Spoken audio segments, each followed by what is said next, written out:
Let's talk about one of the most powerful pictures Jesus ever painted. It all starts with a road that feels, well, totally normal. It feels safe, reasonable, and natural to walk on. But the destination, that's the part that changes everything. There's a kind of a default path in life, isn't there? We're born into a world that's already in motion, with its own set of values, its own definitions of success. And for most of us, we never really make a conscious choice about which road we're on, because we don't even realize we're already walking one. And this road, it's really appealing. I mean, it's super wide. It can fit entire cultures with all of their different ideas and baggage. It's so comfortable that you don't really have to ask those tough, deep questions about life. And maybe most importantly, it's crowded. And there's a real sense of security in a crowd, right? It just feels right. And then Jesus just stops everything. He looks at this popular, easy, default path, and he gives this incredibly jarring warning. He says this road, the one almost everyone is on, it leads to destruction. And in the very same breath, he talks about another way, a path that's narrow, maybe a little lonely, but he says it's alive. So this brings the whole thing right to our doorstep, doesn't it? The real issue isn't whether these two roads are real. Jesus is clear that they are. The question that really matters is, which one are you on right now?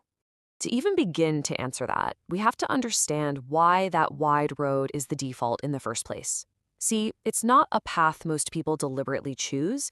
It's the one we just sort of drift onto. And here's how that drift happens. It's so subtle. We kind of inherit our direction from the culture around us.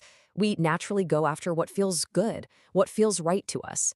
We instinctively back away from anything that feels too costly or too hard. And of course, we tend to follow what's socially acceptable. It's the path of least resistance. And on the surface, honestly, it seems totally fine. But here's the thing.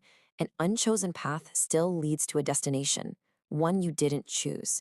And what's so important to get here is the heart of the person who's saying all this. When Jesus spoke about this, he wasn't looking down on humanity, pointing a finger. He was standing right there with them, speaking from a place of deep compassion. You see, his message wasn't mainly a warning. It was first and foremost an invitation. He saw people who were searching for meaning, for purpose, for peace with God, and his first move was never condemnation. It was always come. His very first word is enter. It's so simple, but it's everything. Think about what he doesn't say.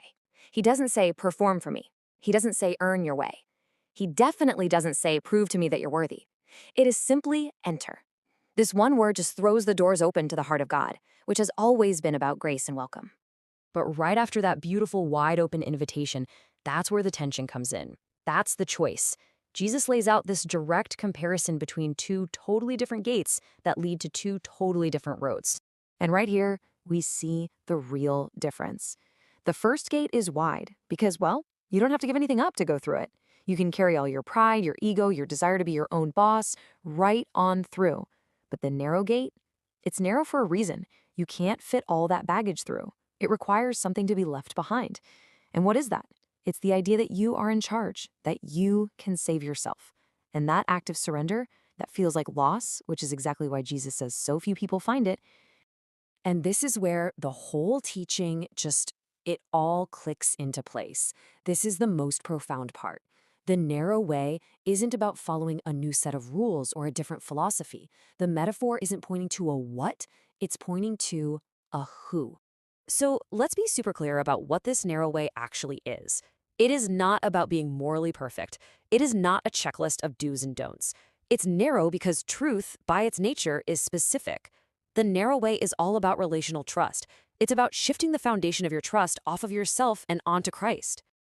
And then, Jesus says something that changes everything. He looks at his listeners and he says, I am the gate. He doesn't just point the way, he is the way. The entire choice, this whole two-road system, it all comes down to a single person, him. And what's so amazing is that this choice, this fork in the road, it's not new. It's actually the central choice woven all through human history. Think about it. In Eden, it was, do we trust God or do we define good and evil for ourselves? For Israel, it was, do we walk with God or do we just blend in with the nations around us? The prophets called it returning to God versus continuing to drift away. And Jesus just crystallizes it perfectly. Enter the narrow gate or stay on the broad road. When Jesus talked about the destruction at the end of that broad road, his tone wasn't anger. It was grief. The Bible says he actually wept over this reality because the end result of that path is just so tragic. And the tragedy isn't really about rejecting a religion. It's about missing out on life, real life, the kind of life that's aligned with truth, that's anchored in love, that's secure in God.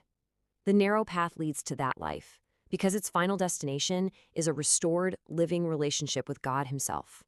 So what does this mean for us? Where does it leave us? Well, not condemned or sorted into little boxes. It leaves us standing in front of an open gate.